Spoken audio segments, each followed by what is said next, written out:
মাখো মাখো ভুরি ভুনা ফুটপাতের মামাদের মতো ভটভাজার রেসিপি।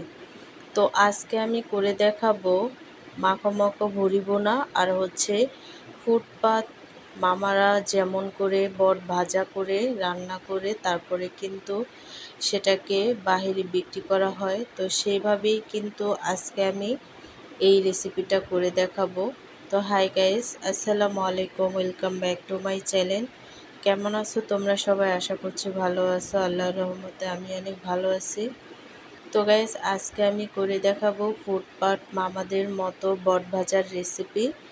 তো ভিডিওটি ফার্স্ট থেকে লাস্ট পর্যন্ত দেখতে থাকো, আশা করছি ভালো লাগবে। আর ভালো লাগলে প্লিজ একটি লাইক আর একটি সাবস্ক্রাইব করে পাশে থাকবে। তো বট রেসিপিটা কিন্তু সবার অনেক পছন্দের, ছোট থেকে বড় সবাই অনেক পছন্দ করে এই বট ভুনার রেসিপিটা, আর সবাই কিন্তু খেতে ভালোবাসে।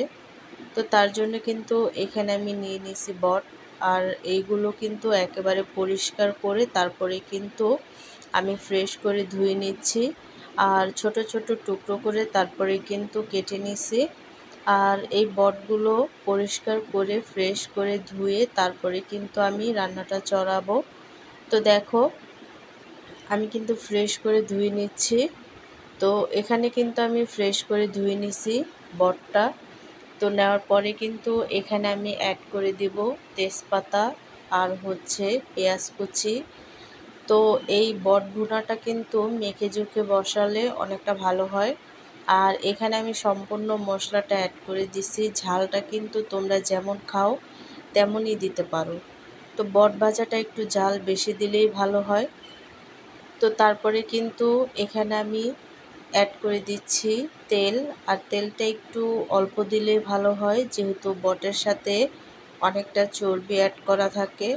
তো সবগুলো উপকরণ দেওয়ার পরে কিন্তু ভালোভাবে নেড়ে চেড়ে আমি এই বটগুলোকে মেখে নেব আর কি, এই মশলাটার সাথে ভালোভাবে মিক্স করে নেব। তো দেখো, ভালোভাবে কিন্তু মিক্স করে নিয়েছি। তো এভাবে করে অনবরত নেড়ে চেড়ে তারপরে কিন্তু মিক্স করে নেওয়ার পরে কিন্তু এখানে আমি অ্যাড করে দেব পানি। আর পানিটা একটু বেশি দিতে হয়, যেহেতু বট আর এটা সেদ্ধ হতে একটু সময় লাগে। তো পানিটা দেওয়ার পরে কিন্তু ভালোভাবে নেড়ে চেড়ে তারপরে কিন্তু সরাসরি চুলায় বসায় দিছি। আর চুলায় বসানোর পরে কিন্তু নেড়ে চেড়ে তারপরে কিন্তু বলক চলে আসছে, দেখতেই পাচ্ছ। আর বলক চলে আসার পরে কিন্তু অনেকটা তেল ছেড়ে দিছে। তো এইভাবে করে নাড়াচাড়া করতে করতে কিন্তু আমি এই বটের পানিগুলো একেবারেই শুকিয়ে নেব। তো দেখো, আমি কিন্তু বটের পানিগুলো একেবারে শুকিয়ে তারপরে কিন্তু মাখা মাখা করে নিছি। আর এই পর্যায়ে এসে এই বটটাকে তোমরা চাইলে আরও ভাজা ভাজা করে নিতে পারো।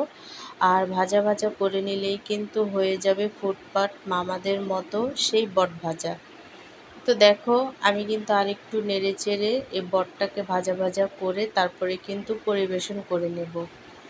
তো এই বটটা কিন্তু অনেকটা ভাজা ভাজা করার পরে দেখবে যে বটটা কিন্তু একেবারে ভাজা ভাজা হয়ে গেছে, আর অনেকটা মতো হয়ে যাবে। তো দেখো, আমি কিন্তু পরিবেশন করে নিছি। আর একেবারেই কিন্তু মাখো মাখো একটা রেসিপি হয়ে গেছে। আর এই বট ভুনাটা কিন্তু খেতে সবাই অনেকটা পছন্দ করে, ছোট থেকে বড়। তো আমরা অনেক সময় দেখে থাকি ফুটপাত মামারা কিন্তু এইভাবে করে বট ভাজা তৈরি করে।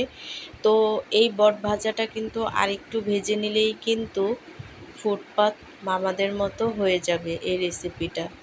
তো আমরা যেহেতু ঘরোয়াভাবে তৈরি করছি, আবার সাথে আছে স্বাস্থ্যকরভাবে, আর স্বাস্থ্যকরভাবেই কিন্তু এই বট ভাজাটা আমরা ঘরোয়াভাবে খেতে পাচ্ছি। তো এভাবে করে নিলে কিন্তু ঘরোয়াভাবে স্বাস্থ্যসম্মত ভেবে খাওয়া যায়। তো আজকের রেসিপিটা কেমন লাগছে অবশ্যই কিন্তু কমেন্টে জানাবে। তো অন্য কোনো রেসিপি নিয়ে তোমাদের মাঝে আবার চলে আসব। আজকে এই পর্যন্তই। সবাই সুস্থ থাকবে, ভালো থাকবে। আল্লাহ হাফেজ।